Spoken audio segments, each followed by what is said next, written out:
good morning. It's Justin from the Model Car Podcast. Today, I'm embarking on a 24-hour model car build. This is the 15th annual one, I believe, from a Facebook group started by Gary Kulchuk. I have decided, I've had 3 kits this week that I was deciding. One of them that I'm going to do is an original 1964 issue Triumph 1/8 scale drag bike. Now, the idea behind these builds, I'm going to build this within 24 hours. It is 9 p.m. or 9 a.m. Pacific time. The build starts at noon Eastern, so I'm right here. And I'm going to try to show you what it takes me to build. This will be a fun one. If you can see here, there's lots of flash, lots of sort of bent parts here. Typical original 57-year-old kit. That's getting up there. And so I'm quite interested to see how this will turn out. My first step, of course, is going to be going and washing all of these parts. There's actually some of the parts here, the tires, just in case anybody's interested. I'm going to go and give all of these a wash, and then we'll start figuring out a plan of how we're going to attack this. Okay, so as I said, I'm going to wash the parts. Soapy water. This is my own little tub that I keep in my model kit room. I have a selection of old toothbrushes, nail files, and of course I like to have my blue shop towels because I find that they don't put out any lint onto the kit. So I've just added some warm water. Use warm, not hot. I can put my hand very, very comfortably into here. You don't want to have any heat that could warp or deform any of these small parts. This is very important. What I'm going to do, as you can see, all the parts, all the sprues are kind of buried in there. I let those kind of sit for a couple of minutes. Then what I'll do is I'll take a combination of my tools here and I'll brush them. I'll pick them up and I'll brush them. Hard to do while holding camera, so I can't show you.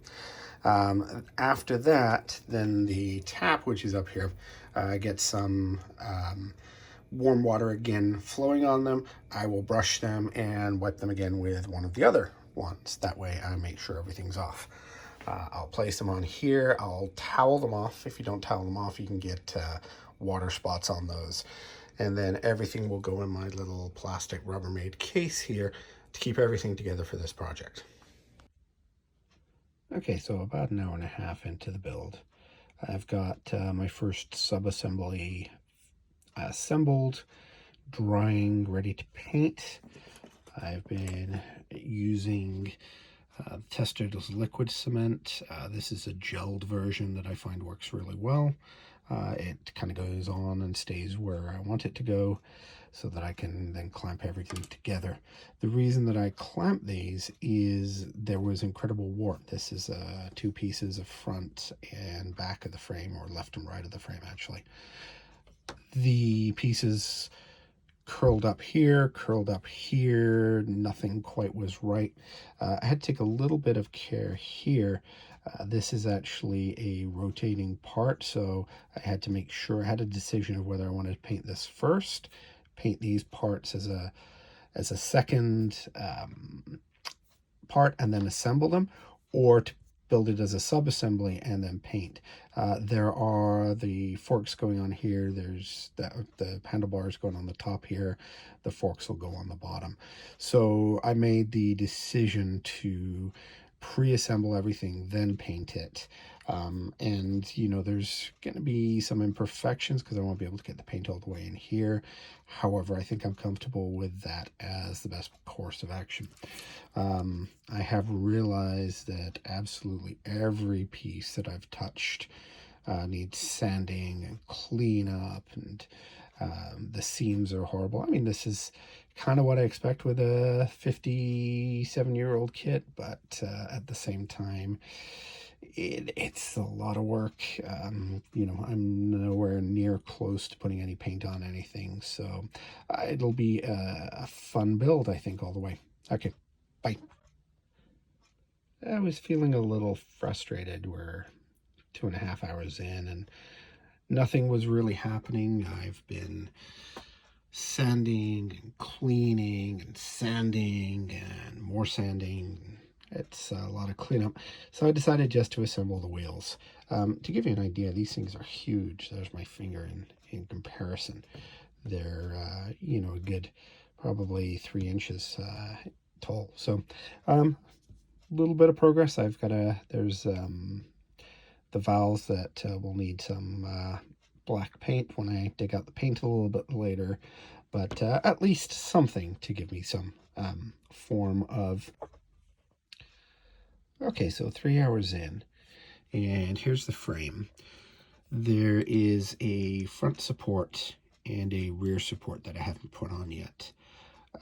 I want to paint the frame as one integrated unit. What I realized is I needed to test fit how this actually went together, because the instructions are vague. I wonder if I have to put this inside before I can actually put these two on there.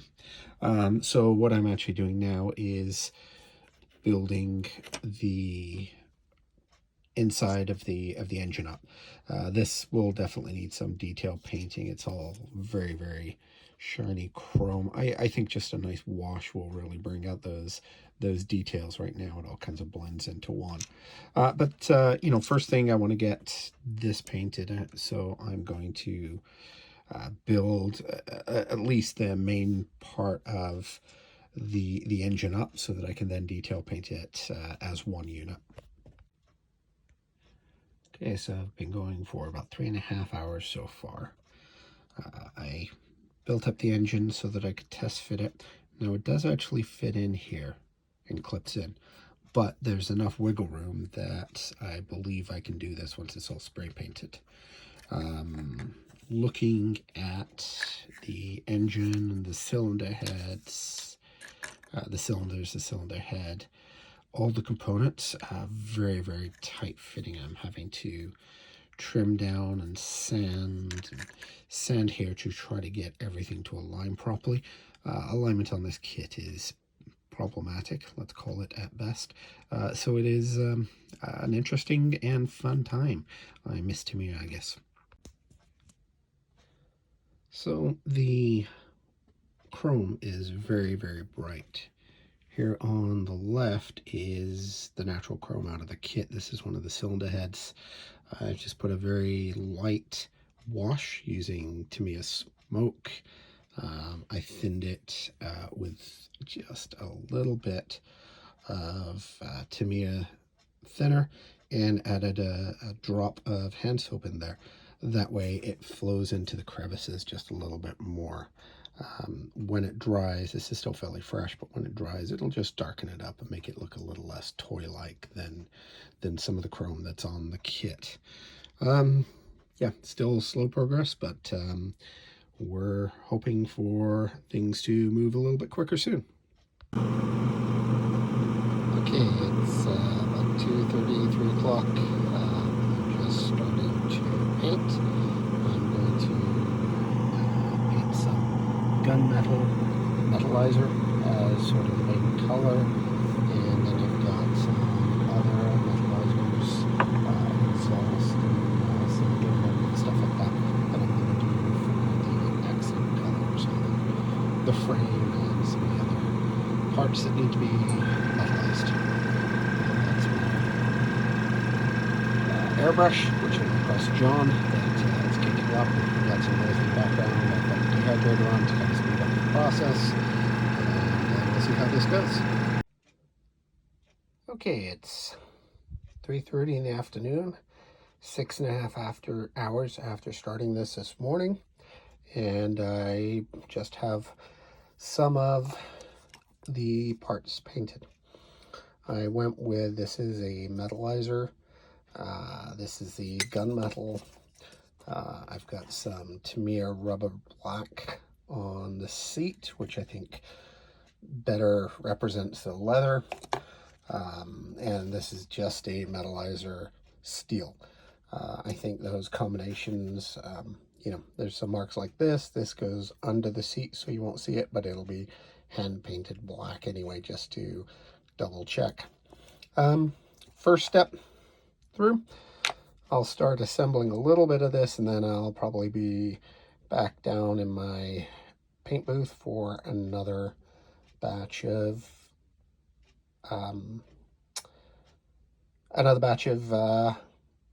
stuff to paint, I guess. All right, just got a coffee, so I think I could use one. It's been a long day so far. All right, so we've got a little bit of progress. These are the front forks with one of the triple T's there that I painted earlier. Got those down, front end. They're fiddly front sides, back sides glued in. Not too much fun. This is, let's call it lousy fitting. Super glue at its best. That's all I'm going to say. So far, we've kind of got it at least together. It's not great. The fitment on it, I fiddled with it. Got it to the point that I'm happy enough with it. And then have basically super glued everything into shape. I'm just doing some detail painting at the moment. These are for the engine, the exhaust headers, and just to add a little bit of visual, these are the carburetors, these are the float bowls. I added a little bit of Tamiya gold onto those. Because of time limitations, they are chrome, and I painted on top of the chrome. I'm not overly happy with them, but these will be inside the engine component in here somewhere. So they're not going to be particularly visible, and with a 24-hour build, there's only so much you can do. So I just thought I would update a little bit of what I'm working on at the moment. Time is ticking. It's almost 5 o'clock. Which means I've been at it for 8 hours already. So yeah, we still got a long way to go. Pile of parts, and yet more parts, and nothing particularly assembled. If I go by the instructions, I'm still somewhere in step 1. So we are going to be up against the clock tonight. All right, it's almost 7 o'clock, which means I've been doing this for almost 10 hours. Starting to see some progress. The frame, the forks, the engine's ready to sort of fit in there. I've got some of the sub-assemblies here ready to go. Some detail paint that looks like it should be. I've still got some work to do for the engine there. Those are the spark plugs. But looking at these are part of the carbs that'll fit on the engine, and then the engine should be able to fit in. Also, the flanges for the exhaust will fit on there before the engine goes in. That should probably go in the next half hour or so. And I've got one more painting trip downstairs to paint the rest of the components. And then I think I should be on to sort of final assembly and touch-ups. A few little quirks and challenges as I go. You know, 50-year-old parts that are bent, and this one I actually had to glue back together. But a little bit of detail painting, I think, just brings it alive a little bit. And hopefully when everything gets put on the frame, even though the frame is bent, of course, 57 years old, this thing is fighting me all the way. It's progress, a little bit at a time. All right, that's it for now. Okay, it's 7:30, so 10.5 hours into the build, and I feel like I've actually got some progress. The engine is in the frame's together, all the parts are there. Oops, that's never a good thing to happen, especially when you're filming it. A couple of holes there, and there's a couple of pieces of the magneto here. The spark plugs, I'm just waiting for the paint to dry, that will go in the hole in the center of the cylinder block. And then there's wires that come down to some little nubbins that hit off here. Overall, though, that's a big component together. Still lots to do, but this is sort of the first time I feel like I've actually made some good progress. 10.5 hours in. Yeah, one of those kits. All right, I think the next step is to work on the rear frame. I might need to go and do some painting before I can do that, though. So I ran into a bit of a problem. The kit itself comes with some wire to plumb the spark plugs, etc. This wire has not aged well. It is basically inflexible, and it's causing some problems. I already attached it to the top of the fitment point here, which there's a little tab that comes out, and just trying to get that wrapped around the engine. It's I'm not sure if you can see that, but there's no way in heck this is going anywhere. This is pretty dried out and solid even after me massaging this for a while. So I'm going to give up, I think, on wiring this kit. I don't see the advantage to doing it in the fact that it's a 24-hour build. There's a couple of ways around it, none of which I have close at hand. It's a thicker wire. I looked at some other wires that I have over here. These are some engine wires, 1/24th, but as you can see, the scale between a 1/8 and 1/24th is quite a bit different. So I'm a little stuck on that one. So I think I'm just going to abandon this part of the build and continue with the goal of building within 24 hours, not sweating the little details. It's not about contest quality. It's just about having fun and getting it done. All right, just over 12 hours in, and the bike frame is together, front and rear. So looking pretty good so far. I think everything is starting to come together, and it looks like a bike. Yeah, I'm on to the next step. Everything's painted. Just some detail painting on some of the handlebar grips and things like that that'll need to be done before I can finish final assembly. But I'm pretty happy. This is coming along. It didn't move at all, and now it seems to be coming along quite quickly. So I'm pretty happy at this point. Maybe it won't be such a late night after all. All right, it's just before 10:30 at night, which means I've been going for about 13.5 hours. And the bike is coming together. This side, including the pedals, is pretty much done, all the linkages. The next step is the other side, all the pedals on the other side and the controls and everything like that. And then hopefully I can start putting together the rest of the build. I'm a little bit tired, but I've had a pretty productive day. It sort of came together the last few hours. I have a feeling that I should be able to finish this in sort of the next 11 hours, 10.5 hours. So I'm pretty pleased so far. All right, it's 11 o'clock at night, which means I've been at this for 14 hours. Here's the bike. Some of these parts here are quite challenging to get a good seal on. They're super glued at the moment, but I flipped the bike straight up and lost a couple of parts. So this is a very, very delicate build, all these little linkages and everything that are super glued together. In the meantime, I'm on the other side of the bike that I started to do. This is one of the pedals, and of course that needs to be black rubber.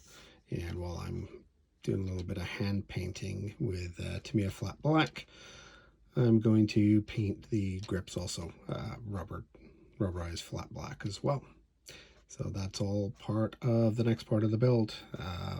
It's going. We're into the part where we're not seeing a lot of progress again, but it's slow but sure, or it's slow anyway. Here goes nothing. Okay, both sides of the car or the bike are finished. Both sides of the bike are now finished. The tank is on. Definitely coming along pretty well so far. Hard to turn around without knocking anything off. That's why it's sitting on here. I've had fun gluing things back on over and over again, because as soon as you try to put something on the other side, it falls off. A little frustrating. It's about 20 to 12 my time, so I've been at this since 9 o'clock. It's a long day so far, and still several hours work, I think, left to complete. So it is 2 o'clock, just after 2 o'clock in the morning, which means I've been doing this for about 17 hours, and it is done. Minus the tubing, which I gave up on because how inflexible it is after 57 years. Surprisingly, I even got the decal to go on with the minimum of fuss. So I'm pretty happy. Well, the bike certainly had some limitations to it, but it's a pretty good shelf model. I'm pretty happy with the way it turned out. I like the way the colors work the way that I wanted them to. I like the fact that I actually get to go and get some sleep tonight, which is pretty impressive. I was not expecting that. Not that long ago, actually, to be honest with you. I seemed to go a lot of spinning wheels and not getting anywhere. And this is finally nice to be done with. So there you have it. That is the 1964 release of Revell's Triumph Drag Bike. Built in, I would say 24 hours, but really 17 hours of pretty continuous straight work. It was a lot of work, but there you go. That's how you build a kit in 24 hours. Okay, it's the day after the build. I wanted to sort of circle back and talk about some of the other problems that I had last night. I realized that I got into the building, especially on the time frame, and got very, very involved in the process and really didn't record a lot of the problems that I had. I may have sort of tangentially mentioned them, but I wanted to kind of go over some of the big, let's call it showstoppers. So a couple things that were very challenging during sort of final assembly. This was a big one. The bike bars, the handlebars here are one unit going across, and you can see this right here very well. Now these little end pieces, which is actually what the hand grips attach to, both these snapped clean off, leaving nothing but this bar, which is, you know, fairly catastrophic when it comes to assembling a motorcycle without a handlebar. That took a little bit of messing around with some glue, some super glue, reinforcing that, gap filling to get it there. I finally did get it, but it was certainly a setback, and one of those moments of you know, so far into the bike, this was almost second to last step before I put the wheels on. It could have been a pretty big showstopper. The other big challenge that I had was all of these foot pegs and levers and so forth, particularly on the other side. These all fit into holes. None of these holes, actually I shouldn't say just these, but many parts of this bike fit into holes, and none of these holes actually fit properly. So I spent quite a bit of time getting in there with my pin vise and various drill bits, drilling things out. The exhaust pipe is a really horrible, shaky fit. The exhaust pipe itself, as you can see, comes in sort of two parts. There's the pipe itself, and then there's the muffler, funnel, whatever you call that. I think they call it the megaphone in the kit. I can see the instructions in front of me here. These are actually kind of horrible. They've got a big seam down the center of them. They're all in two parts. Ideally, I would have, if I wasn't doing this for a build, I would have stripped these, put them together, sanded them smooth, then re-chromed them, and done this a little bit better. But the mounting points, there's one here right at the front of the engine, and there's one here, and this little bracket that you see is actually, it slides back and forth to allow for some adjustability. But part of the problem is trying to get this aligned with this and glued into position and held. Part of that, when you have no wheels on the bike, so this sits right down. The other challenge is I already had all of these foot pegs on. So if you flip the bike over to do the other side, there's one of these on each side, you end up breaking parts of these off if you're not very careful. And certainly I spent more time re-gluing stuff than I really wanted to. I had a big, I'll actually show you here. I sort of had a cloth that I had put together and built up so I could lay the bike on here and have the pedals stick out at the bottom here. That was a little bit of monkeying around, and their comment, somebody on Facebook commented, these bikes are known to be fiddly and difficult to build, and very fiddly, and you know, I wouldn't say difficult to build, but very, very time consuming, and test fitting is so important on this. Again, looking at it today, I'm still pretty happy with it. It turned out kind of as the bike I wanted to build. You know, a sort of a drag bike, rack rod, no color to it per se, other than various shadings of the metal, and I'm pretty pleased with the way it turned out, especially everything considered. Well, the other problem, and I think I mentioned it yesterday, was this bike does come with some tubes. The tubes you use for handlebar wiring, you also use it for electrical wiring. You take these little spark plugs, and there's the magneto behind here that you would actually attach to, and then obviously you'd wire one of these in for the clutch. There's also a, let's call it clear, but 57 years old later, it's not so clear, fuel line for this bike as well. Both of those were not going to go on very well, so I chose to eliminate them. The hoses had dried up over time. They had gone kind of sticky and melty and flexible, and I just didn't think it was gonna work. And in 1/8 scale, I didn't have anything close. To show you here, this is what I would normally use for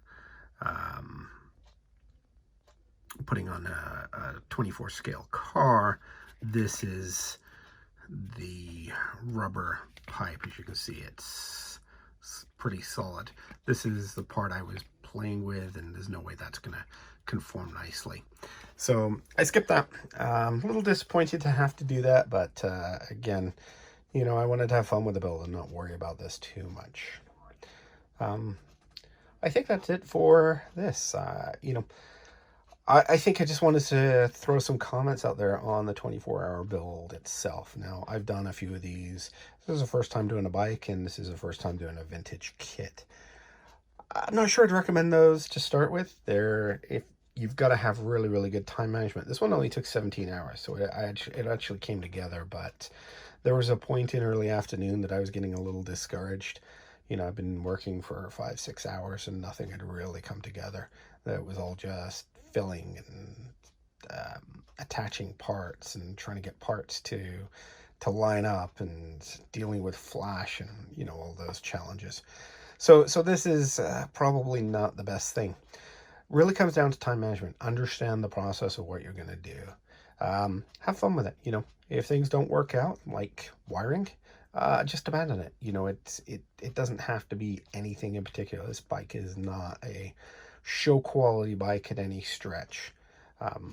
My story for this one, I'm hoping to take it back to Mount Vernon and show it to the vendor that sold it to me at a very, very discounted price, with the deal that I would actually build it, and I did. And I'm pretty proud of that and happy to take it back and show him. But it's not a contest winner. It never was intended to be.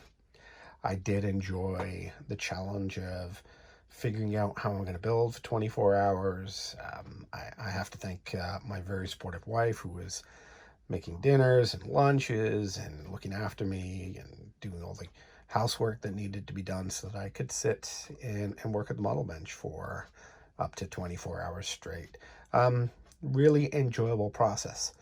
Doing it with the online community, you know, we had the people in our Slack channel, we had the online Facebook.